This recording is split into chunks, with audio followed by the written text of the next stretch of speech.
It is almost impossible for us to imagine growing up without language, which develops in our minds so effortlessly in early childhood and plays such a central role in defining us as human and allowing us to participate in our culture.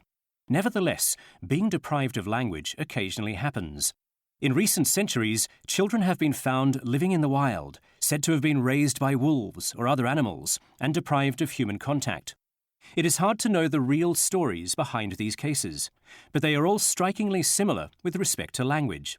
The pattern is that only those rescued early in childhood developed an ability to speak. Those found after they were about 9 years old learned only a few words, or failed to learn language at all. One of the most famous of these cases is that of Victor, the wild boy of Aveyron, made famous in a film by François Truffaut called The Wild Child. Victor was captured in 1800 when he was about 10 or 11. He was studied by a young physician named Jean Itard, who creatively and painstakingly tried to teach him to speak, read, and write. But despite Itard's best efforts, Victor never learned to speak. He learned to read and print only a small set of words. Children without hearing are not as handicapped. A deaf child can still have language and relate normally to others through signing, as long as language development starts early.